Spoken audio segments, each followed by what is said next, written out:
नमस्कार, कार्यक्रम जिबेटमा स्वागत छ। अर्थमन्त्री जनार्दन शर्माले आज आगामी वर्षको बजेट संसदमा प्रस्तुत गरेका छन्। बजेटले कृषि क्षेत्रको रूपान्तरण, रोजगारी सृजना र गरिबी निवारणलाई मुख्य प्राथमिकता दिएको छ। अहिले मुलुक सम्भावित आर्थिक सङ्कटको सम्मुखमा छ।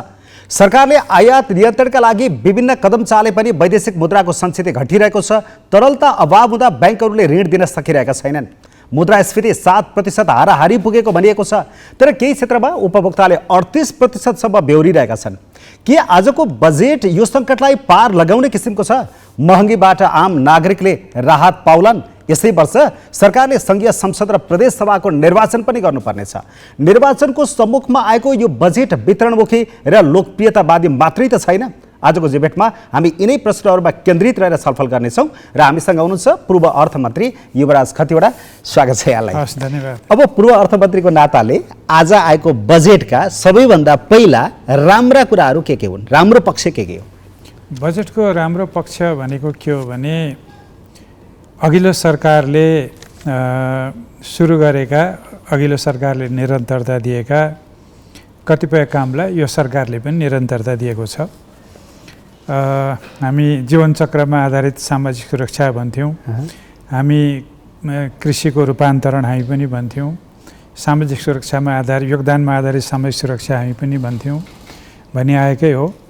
नवीकरणीय ऊर्जाले परम्परागत र चाहिँ यो फोसिल फ्युल भन्छौँ नि हामी, त्यस्तो ऊर्जालाई, पेट्रोलमा आधारित ऊर्जालाई विस्थापित गर्ने भन्ने कुराहरू, यस्ता केही कुराहरू जो पहिलेदेखि नै गरिँदै आएका हुन्, ती कुराहरू यसको राम्रो पक्ष हो। मैले त्यति नै देखिरहेको छु राम्रो कुराहरू। अब टपबाट माथिबाट हेर्दा समग्रमा यो बजेटको गाइडेन्स के हो जस्तो लागिरहेछ? यसले अर्थतन्त्रलाई कता लान खोजेको जस्तो लाग्यो? यसले गाइड नै गरेको छैन। पहिलो कुरो त अर्थतन्त्रलाई गाइड गर्नु पर्थ्यो, मार्गदर्शन गर्नु पर्थ्यो। मार्गदर्शन भनेको के हो भने एउटा उहाँहरूले के अरे जनयुद्ध र जनआन्दोलनदेखिको चाहिँ पृष्ठभूमि राखेर बनाएको बजेट, अनि चल्ते चलाते बनाएर न पुँजीवादी विकास ढाँचाको बजेट हो, न समाजवादी विकास ढाँचाको बजेट हो, न नेकपा एमाले पहिले भन्दै आएको तीनखम्बे अर्थनीति हो भनेर स्वीकारेकै बजेट हो यो।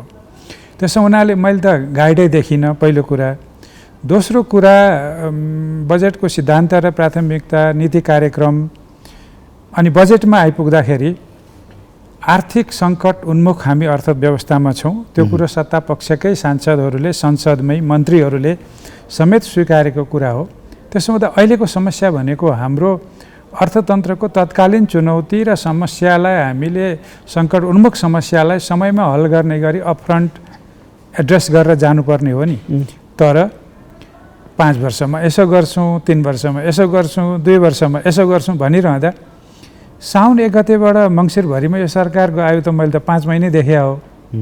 अब 5 महिनाको आयु भएको सरकारले 5 वर्षको कार्यक्रम गर्छु भन्दाखेरि एउटै मात्रै मार्गदर्शन उहाँ के हो भने मङ्सिरमा चुनाव गराउनुहुन्छ कि भन्ने चाहिँ मलाई लाग्यो। हेर्नुहोस्, त्यही हो मैले बुझेको।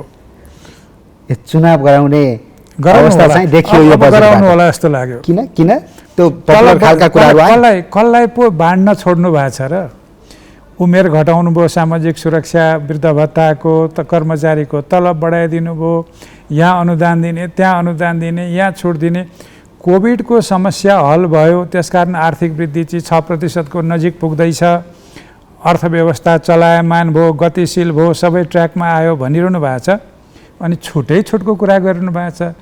यहाँ आयकर छुट, यहाँ यो कर छुट, यहाँ चाहिँ दर्ता शुल्क छुट, यहाँ नवीकरण छुट, यहाँ ब्याज छुट, यहाँ थप ब्याज, अनि चुनाव आएन त। अब अनि यस्तो वितरणमुखी बजेट ल्याउनमा त कसले पो कन्जुसाइ गर्नुभयो र सबभन्दा अगाडिको भन्नेमै त पर्नुभयो? तपाईँ पनि त त्यस्तैमा पर्नुहुन्थ्यो? होइन, मैले पनि सम्भवतः मेरो पहिलो वर्षको बजेट तपाईँले पढ्नुभएको नै छ, पक्कै पनि कमेन्ट गर्नुभयो होला।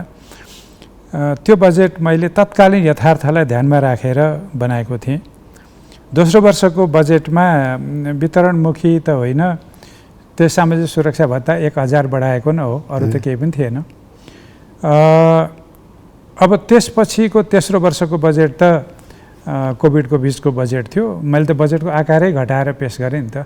समस्या हुँदाखेरि सधैँ बजेटको आकार बढाउने समस्या हुँदाखेरि सधैँ लोकप्रियवादी हुने त त्यो बाटोबाट त जानु मिलेन नि त। अनि कतिपय कुराहरू दोस्रो वर्षको बजेटको मैले तेस्रो वर्षको बजेटमा त डिस्कन्टिन्यू पनि त गरेँ नि।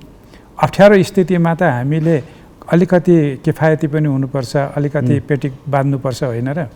त्यो त खोइ समस्या छ भन्ने पनि भन्नुहुन्छ, तर त्यो समस्यालाई हेर्ने कुराहरू पनि गर्नु प्रश्न कहाँनिर गरेको थिएँ भने वितरणमुखी बजेटको तपाईँ आलोचक हो, त्यसलाई तपाईँ मन पराउनु हुँदैन थियो।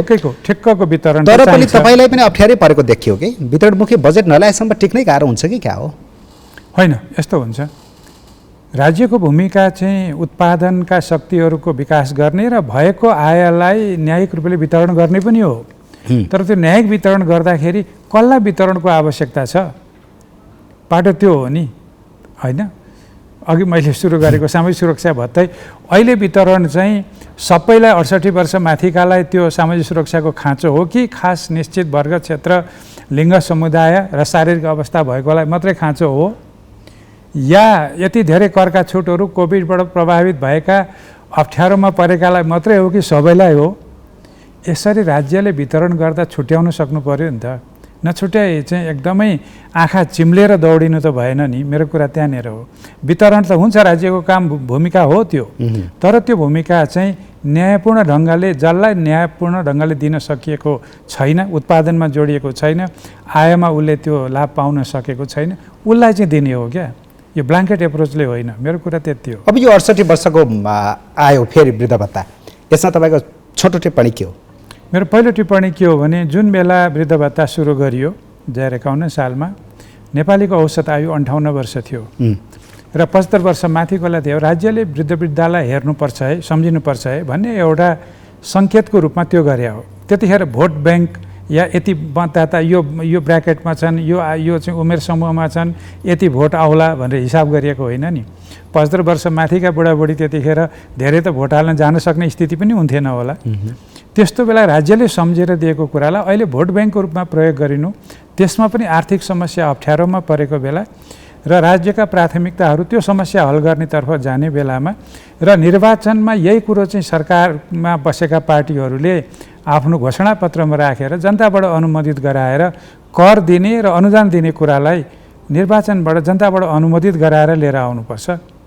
नेकपा एमाले त घोषणापत्रमा भनेको थियो त 5000 दिन पुर्याउँछौँ भनेर, तर उमेर घटाउने कुरा गरेका थिएन र गरेन। 4000 पुर्याएपछि ब्रेक लाग्यो। भनेको यो गलत हो। 68 वर्षको यो उमेर जो घटाइयो अहिलेको समयको सन्दर्भमा अहिलेको परिस्थितिमा जुन रूपले घोषणा गर्नुभयो त्यो कुनै हालतमा पनि त्यो राम्रो कुरा होइन।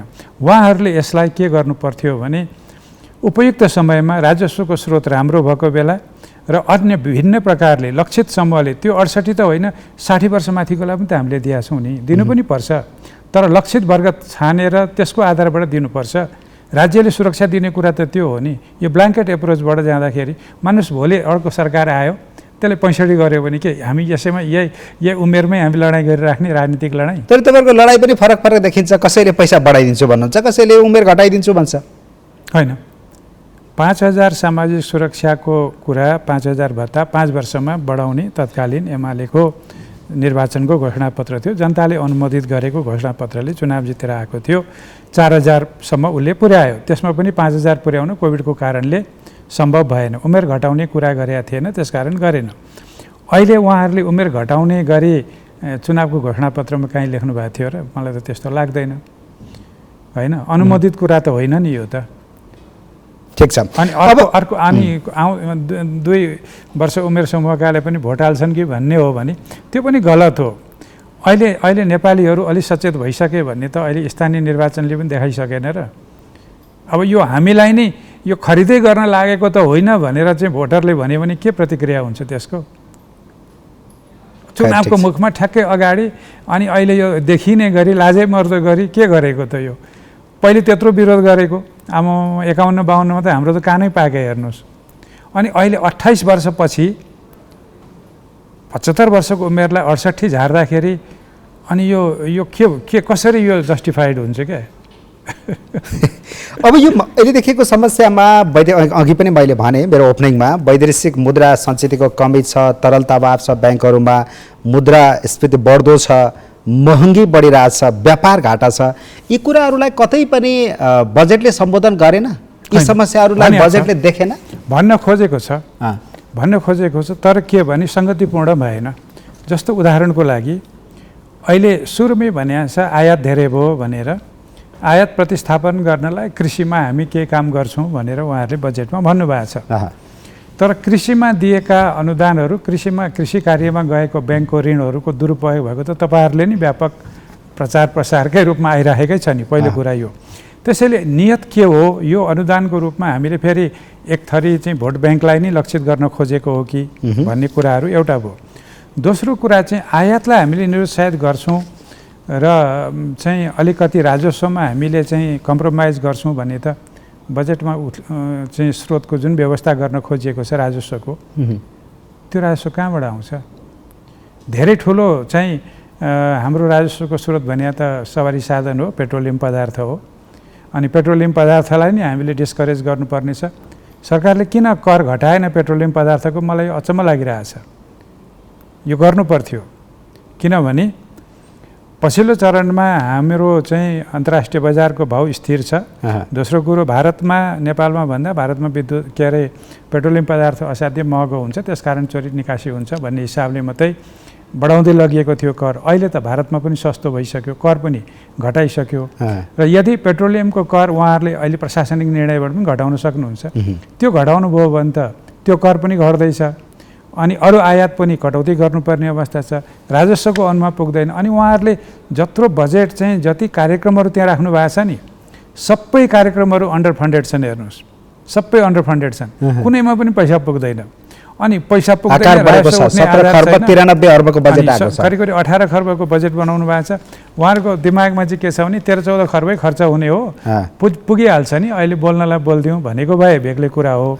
तर मलाई के लाग्छ भने यो सङ्गतिपूर्ण भएन। अहिलेको अवस्थामा सरकारको वित्त नीति र मौद्रिक नीति दुइटै कसिलो हुनु पर्थ्यो, यो सङ्कट टार्ने हो भने। त्यो चाहिँ मैले देखिरहेको छैन। अनि यो न खर्च गर्ने क्षमता छ, न स्रोतको पर्याप्तता छ, न स्रोत कहाँबाट हो, कसरी पैसा जम्मा गर्ने भन्ने टुङ्गो लागेको अवस्था छ। बजेटको आकार फेरि सधैँ यसरी ठुलो बनाउनु पर्ने यो होड किन चल्छ के? कामबाट नसकेर घटाउनु पर्ने अवस्था आउँछ बेला बेला, तर वर्षेरी बढाएको बढाइ छ।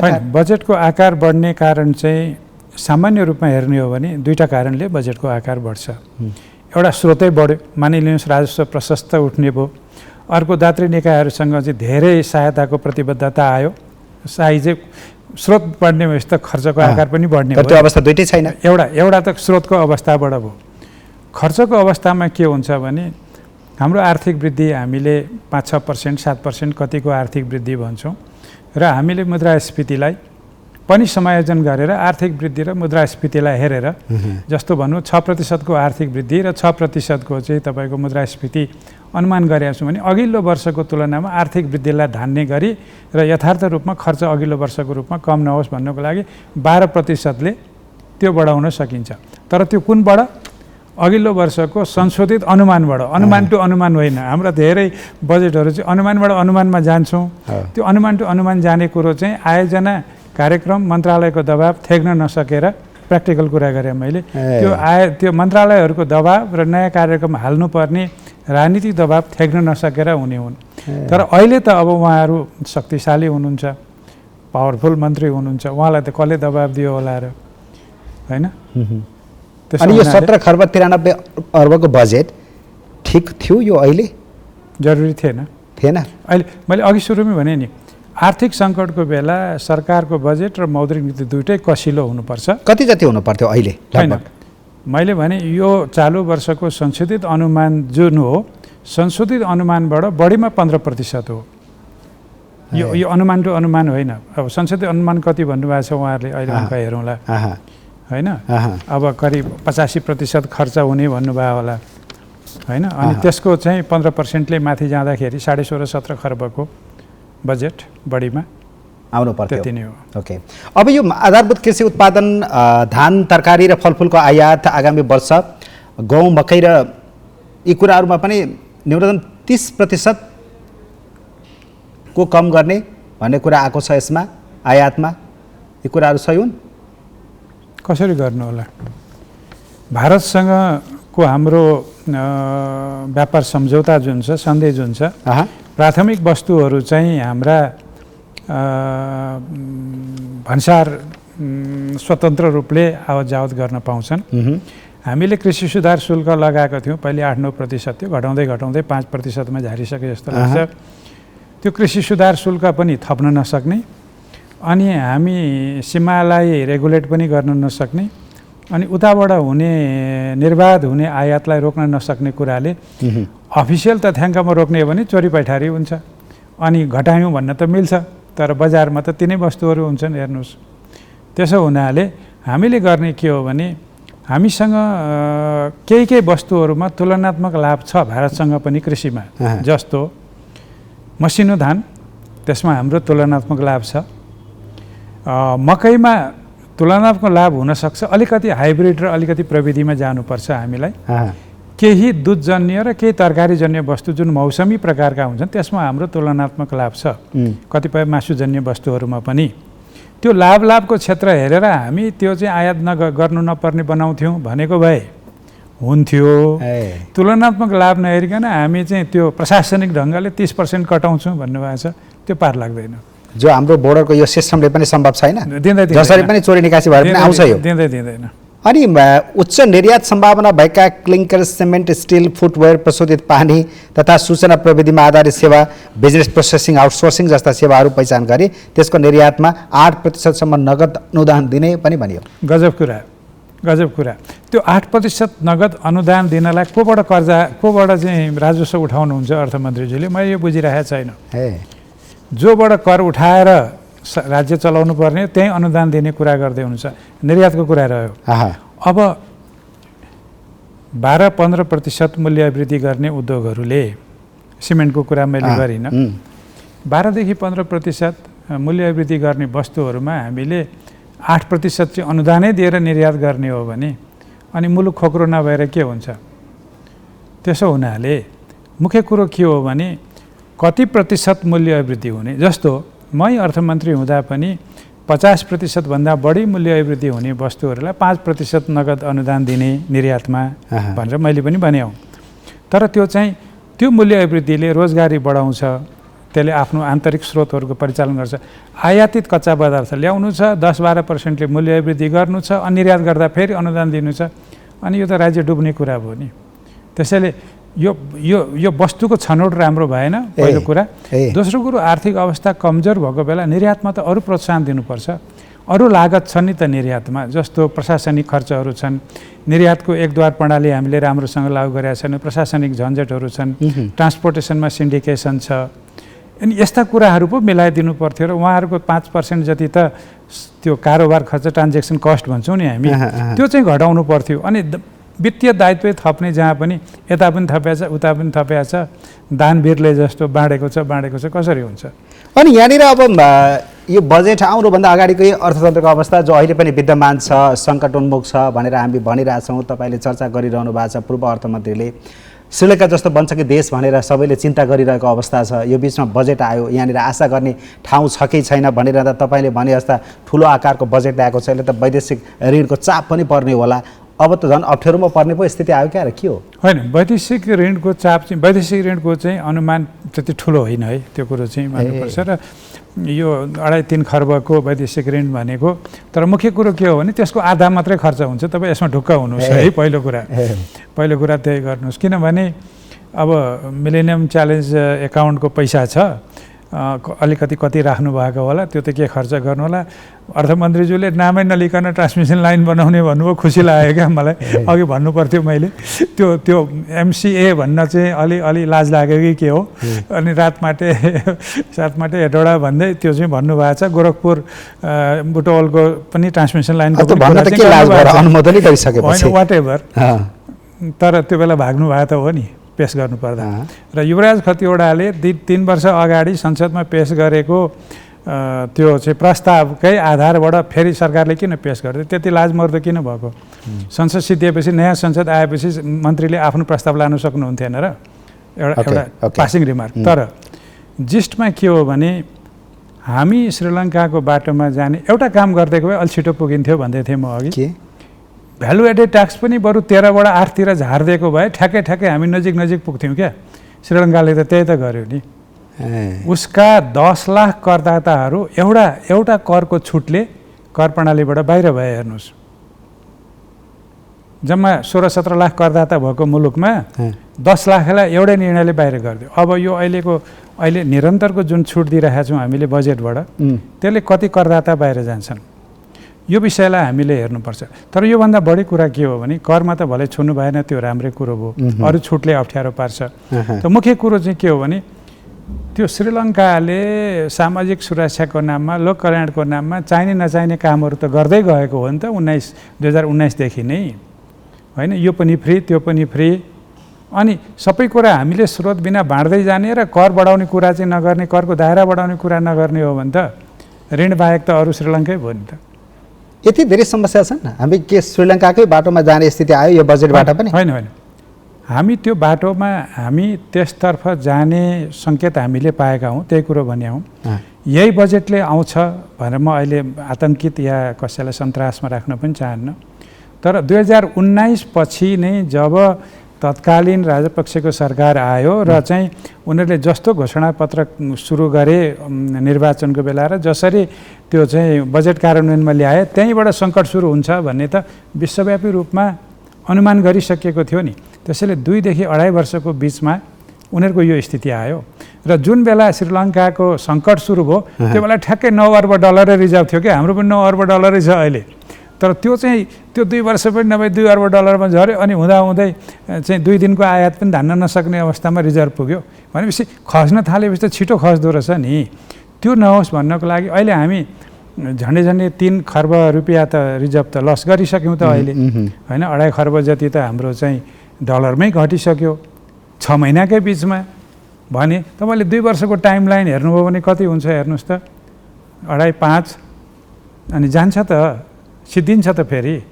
त्यो भएर हामीले सतर्क गराएको सरकारलाई के को लागि त भने यो पहिरो जान थालेपछि छिटो जान्छ है, रोकथाम गरिहालौँ भनेर।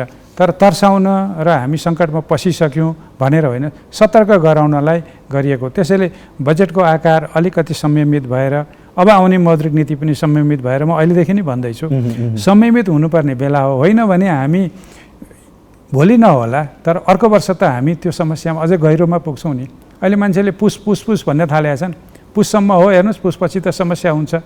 व्यवसायहरूले त्यो भन्ने थाल्नु भएको छ, होइन? हाम्रो निर्यातको अहिले जुन वस्तुहरू निर्यात गरिरहेका छौँ नि, आयातित कच्चा पदार्थमा आधारित केही निर्यातहरू, त्यो ठप हुने स्थिति छ। भारतले अहिले कतिपय चाहिँ सामानहरूको चाहिँ खाद्य पदार्थदेखि मलदेखि कतिपय वस्तुहरूको निर्यातलाई प्रतिबन्ध लगाइसकेको छ। धेरै मुलुकहरूले चाहिँ कतिपय वस्तुहरूमा प्रतिबन्धित लगाइरहेका छन्।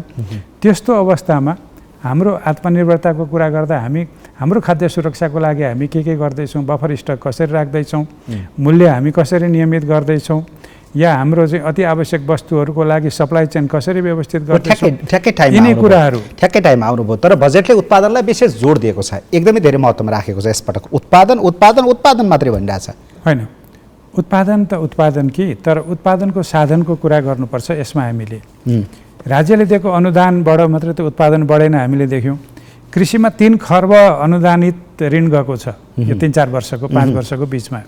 त्यो 3 खर्बबाट के भएछ त भनेर मैले हेर्दाखेरि कुनै उत्पादकत्व बढेको छैन।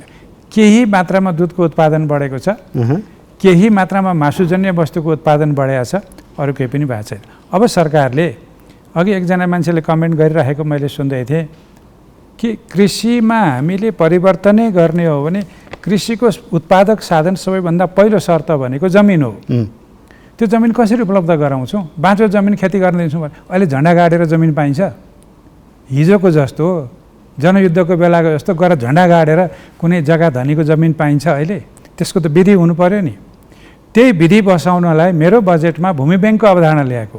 भूमि ब्याङ्क भनेको के हो भने जसको जमिन छ र खेती गर्दैन उसले ब्याङ्कमा जम्मा गर्छ, उसले त्यो लिजमा दिए बापत अलिकति रकम पाउँछ।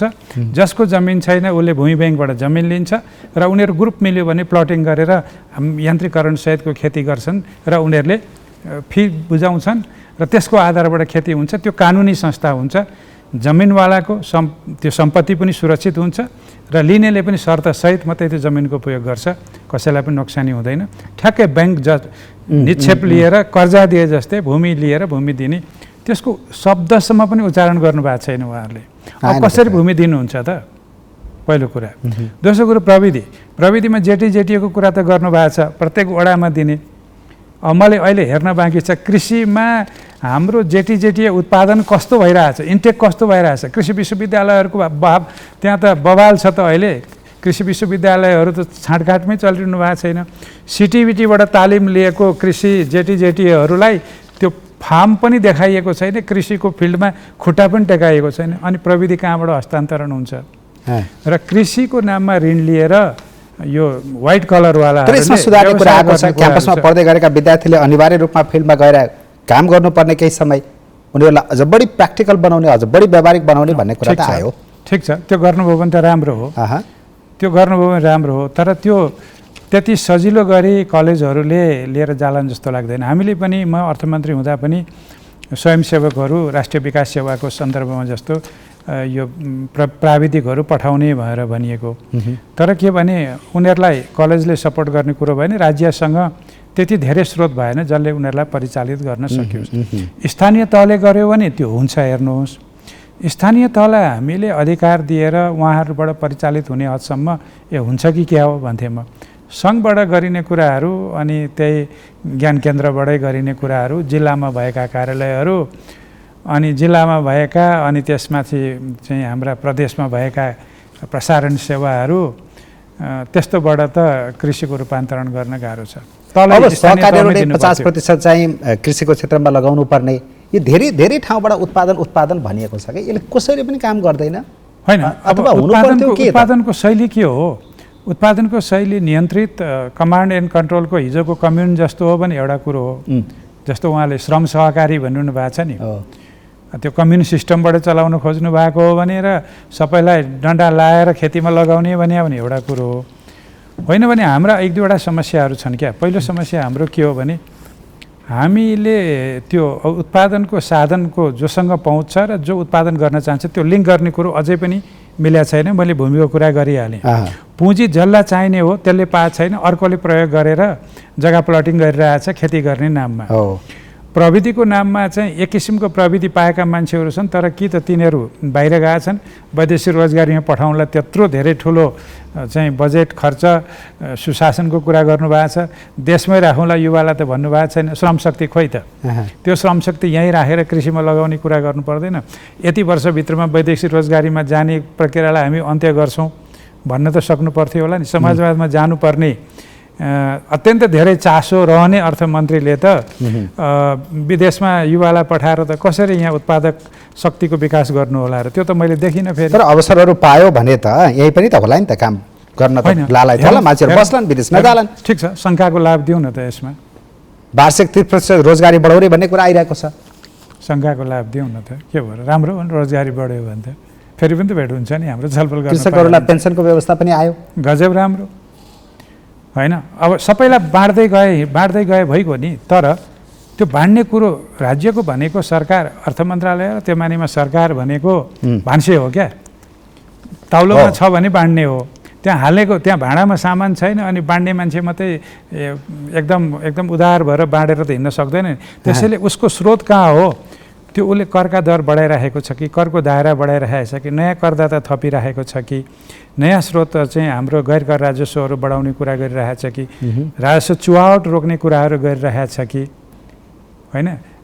यो यति धेरै राजस्व र चाहिँ कर छलीको माध्यमबाट सम्पत्ति शुद्धिकरण गरिरहेछन्, त्यो रोक्ने कुरा गरिरहेछ कि, त्यो पाटोमा विश्वस्त नभइकन अनि तपाईँको चाहिँ बाँड्ने मात्रै कुराले त भाँडोरित्तो भएको भने त बाँड्दा कि मान्छे लाइन लाएर राखेर बाँड्न त के पनि पाइएन। स्रोत बढाउने कुरा कहीँ पनि छैन बजेटमा। राजस्वका सबै कुरा मैले सुनिरहेको छैन, तर मैले घटाउने र छुट दिने बाहेक केही पनि सुनेको छैन। बढाउने कुरा छैन खासै, छैन। अनि अब आयकरको सीमा पनि तोकेको छ, यसले फाइदा गर्दैन होइन। अविवाहितलाई 5 लाख, मैले भनिहालेँ विवाहितलाई 6 लाख। लोक रिझाइ गर्नलाई त सबै बाँड्छु भने पनि भयो।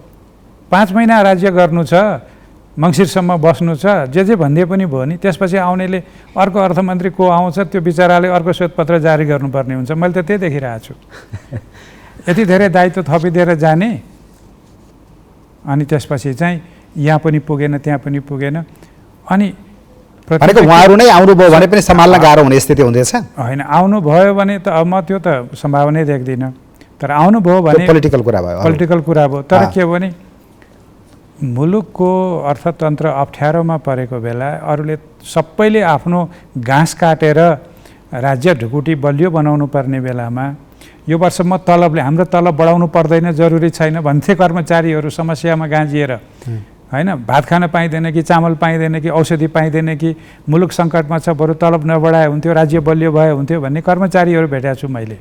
अनि त्यसै गरी यो करका समस्या छ, कर्मचारीको तलब बढाएन भने असहयोग हुन्छ, तपाईँलाई पनि अप्ठ्यारै परेको होइन। त्यस्तो त अब दुई वर्षमा एकचोटि रिभ्यू गर्ने भन्ने त कर्मचारीको पे कमिसनको रिपोर्टै छ नि। पोहोर सालै तलब बढाएको होइन, अहिले फेरि किन बढाउनु पर्यो? त्यो पे कमिसनकै रिपोर्ट लागू गर्ने होइन र?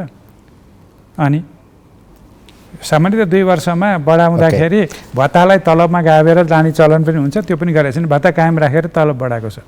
तर के हो भने प्रति व्यक्ति आय धेरै माथि जाँदै गर्दा र मुद्रास्फीति माथि हुँदै जाँदा र मुलुकमा त्यति करका दर छुट दिँदा पनि राजस्व सङ्कलनमा अप्ठ्यारो पर्दैन भने दिए हुन्छ क्या। तर उहाँले राजस्व सङ्कलनमा त्यो समस्या छैन, म यति उठाउन सक्छु भनेको हिसाबले त दिएको राम्रो हो, तर पछि राजस्वको लक्ष्य पुगेन भने चाहिँ जवाफदेही त हुनुपर्छ नि त। फेरि अब यो वैदेशिक लगानीको सीमा पनि घटाएको छ। हाल न्यूनतम 5 करोड रुपियाँ बराबरको वैदेशिक लगानी भित्राउन पाइन्थ्यो, उक्त सीमा घटाएर 2 करोड रुपियाँमा झारिएको छ। हामीलाई यो वैदेशिक लगानी त ठुला आयोजनाको लागि ठुला योजनाको लागि चाहियो होइन? यसको अर्थ के हो? यसले के असर गर्छ? यसमा दुईटै पाटो छ। हाम्रा केही परम्परागत व्यवसायहरू छन्, उद्योगहरू छन् जसमा हाम्रो आफ्नै विशिष्टीकृत क्षमता पनि छ र हामी त्यसलाई जगेर्ना पनि गर्न चाहन्छौँ। त्यसमा चाहिँ हामीले विदेशी लगानी 2 करोडको ल्याउनु जरुरी छैन, किनभने औद्योगिक व्यवसाय ऐन र विदेशी लगानी तथा प्रविधि हस्तान्तरण ऐन बनाउँदा मै अर्थमन्त्री थिएँ नि, त्यो 5 करोडको थ्रेसहोल्ड पनि हामीले राखेको हो नि। त्यो राखिरहँदाखेरि किन राखियो भने हामीसँग कतिपय व्यवसायहरू छन् जुन हामीले सुरक्षा दिनैपर्छ, संरक्षण दिनैपर्छ। डेरीका कुरा आए, तरकारी फलफुलका कुरा आए, मासुजन्यका कुरा आए, पोल्ट्रीका कुरा आए, यस्ता हाम्रा घरेलु उद्योगका कुरा आए, यसमा दिन सकिँदैन है भने। तर दात्री निकायहरूले के भने हामी सानो सानो प्रविधि हस्तान्तरण गर्ने, ज्ञान पनि हस्तान्तरण गर्ने आयोजनामा हामी सहयोग गर्न चाहन्छौँ। तपाईँहरू किन यति धेरै एडाइमेन्ट भएको भनेपछि मैले बिचको बाटो के प्रस्ताव गर्न खोजेको थिएँ जुन गर्न सकिएन। त्यो भनेको चाहिँ के हो, नवपरिवर्तनीय क्या, यो खास गरी स्टार्टअप जस्तोहरू, केही इनोभेटिभ प्रोजेक्टहरू जसले नयाँ ज्ञान पनि दिन्छन् र प्रविधि पनि हस्तान्तरण गर्छन्। थोरै पुँजी बढी प्रविधि हस्तान्तरण हुन्छ भने त्यस्तोमा दिनुपर्छ। कतिपय मुलुकहरूले सानो सानो पुँजीले, जस्तो स्विजरल्यान्डले घरेलु उद्योगकै माध्यमबाट त्यत्रो औद्योगिकरण गर्यो नि, र उहाँको साथीहरूले के भन्नुहुन्छ भने हामी थोरै पुँजीले राम्रो प्रविधि हस्तान्तरण गर्थ्यौँ, तिमीहरूले रोक्यौ। ल ठिक छ, तर त्यस्तो इनोभेटिभ प्रोजेक्ट हुनु पर्यो जसले हाम्रो आन्तरिक संरक्षणको स्थिति, हाम्रो उत्पादनको क्षमता, त्यसलाई प्रतिकूल असर नपरोस्, त्यसरी जानुपर्छ। छनौटपूर्ण ढङ्गले जानुपर्छ। अब उहाँहरूले ब्ल्याङ्केटली जानुभएको हो कि के हो त्यो त अब डिटेलमा हेरौँला। तर ब्ल्याङ्केटली जाँदाखेरि केही उद्योगहरूलाई हामीलाई प्रतिकूल असर पर्छ, घरेलु साना उद्योगलाई। छनौटपूर्ण ढङ्गले गयो भने चाहिँ त्यसले प्रविधि दिन्छ मुलुकलाई र हामी पनि विकसित हुन्छौँ। यो ठिकै छ, यो रेन्ज चाहिँ होइन। त्यसलाई मैले चाहिँ मिश्रित रूपमा हेरेँ, त्यसलाई डिफाइन गर्न जरुरी छ। यो स्टार्टअप र प्राइभेट इक्विटी जस्ता शब्दहरू बजेटमा उल्लेख हुन थालेको पनि 8 वर्ष भएछ के? यो 8 वर्ष अहिलेको नीति कार्यान्वयन भएको भए त यी कुराहरू त हुर्केर कहाँ फुल्थे होला है? कति धेरै कुराहरू त पहिलेदेखि सुन्दै कान पाकेका, दिक्क लागेका हैन? मैले पनि 3 वर्ष बोले, यो केही हुनेवाला छैन जस्तो जनतालाई। 3 वर्ष बोले त्यो चाहिँ, तर 2-3 काम गरियो नि त। मैले गरेको काम, त्यो बेला गरेको काम त म भन्छु, कमसेकम नियावली कार्यविधिहरू बनाइएको छ, भेन्चर क्यापिटलको, प्राइभेट इक्विटीको, हेज फन्डको, होइन? कमसेकम नियावली बनेको। हेजिङ चाहिँ त्यति अगाडि त्यति धेरै थिएन। यो चाहिँ यो त्रिशुली UT1, अप्पर त्रिशुली 1 को सन्दर्भमा डोनरहरूले हेजिङ बिना हामी जाँदैनौँ भनेको हुनाले सुरु गरिया हो। तर त्यसको कार्यविधि थिएन, कार्यविधि बनाइयो। म अहिले सुन्दैछु अब अहिले चाहिँ राज्यलाई नै बढी दायित्व हुने गरी त्यो बनाउन लाग्नु भएको छ अरे भन्ने मैले सुन्दैछु। त्यसो हुनाले निजी क्षेत्र संलग्न हुने भेन्चर क्यापिटल भनेको जोखिम पनि लिने र चाहिँ उसले ऋण पनि दिने, त्यस्तो चाहिँ राम्रो हो। त्यो गर्नलाई केही अप्ठ्यारो होइन, तर छिटो गर्न पाए राम्रो हुन्थ्यो। किन हामीले किन गर्दैनौँ सर? अचम्म सामान्य मान्छे भएर सुन्दाखेरि सधैँभरि सुनिने कुरा बजेटमा आउँछ, त्यो न काम कहिले पुरा हुन्छ, त्यो बजेट आएको छ अलिकन खर्च हुन्छ, जान्छ यत्तिकै सुहा हुन्छ, फेरि त्यही बजेट थपिन्छ। अलिकन स्पेसिफिक भएर टक टक टक काम गरेर अलि अगाडि बढाउन सकिन्न यो विकासको रफ्तारलाई? छरपष्टै पारेर यो बहु सरकारवाला जब काम हुन्छ नि, मल्टी स्टेक होल्डरवाला हुन्छ नि, अलिकति समस्या हुन्छ। जस्तो यो प्राइभेट इक्विटीको कुरा, भेन्चर क्यापिटलको कुरा हामीले अलि धेरै चाहिँ एनआरएनसँग गर्न खोज्यौँ। एनआरएनसँग एउटा हामीले एनआरएन फन्ड भनेर खोल्यौँ पनि होइन। अब 10% सेयर त सरकारले नै हाल्यो, मैले नि पनि लगानी सम्मेलनको बेला सही पनि गरेँ। अब त्यो अघि बढाउनमा संयुक्त नै प्रयास चाहिन्छ। हामी दुईतिरै ढिलो भइरहेछौँ क्या। सरकार त यसै पनि ढिलो हुन्छ, तर निजी क्षेत्र पनि ढिलो भइरहेछ। त्यसै गरी अरू कतिपय कुरामा प्राइभेट सेक्टर आउने कुरामा यो अहिलेको फाइनेन्सियल इनोभेसनमा नि उहाँहरूको धेरैको सोख अहिले पनि सेयर बजारमै केन्द्रित छ। अरू किसिमका इन्स्ट्रुमेन्टमा प्राइभेट सेक्टरले पनि त्यति धेरै चासो दिए जस्तो मलाई लाग्दैन। बरु दोस्रो स्टक एक्सचेन्ज खोल्ने भनेर अर्को सुरुवात गर्न लागेको जस्तो देख्छु म।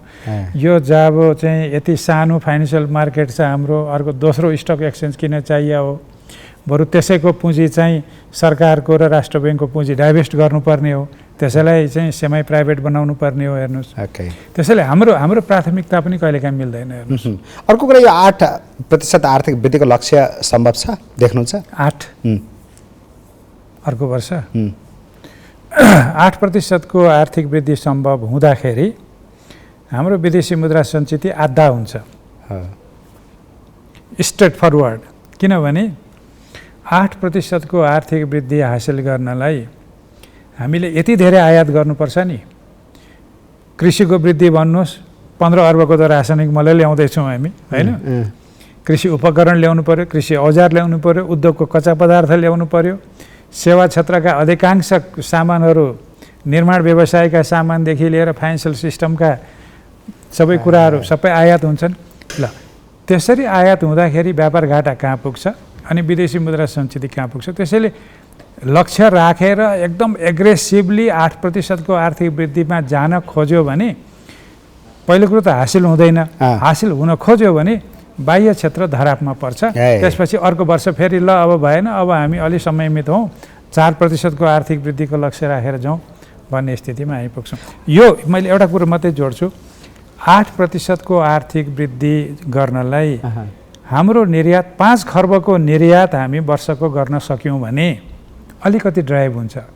आयात प्रतिस्थापन गरेर 8%को वृद्धि धान्न सकिँदैन। निर्यात 5 खर्बको गर्ने अर्को वर्ष भन्नुभयो भने ए हुन्छ कि के हो भन्छु म। किनभने त्यसले विदेशी मुद्रा पनि आउँछ, रिजर्भ पनि ठिक ठाउँमा हुन्छ, त्यसले आर्थिक वृद्धि पनि हुन्छ।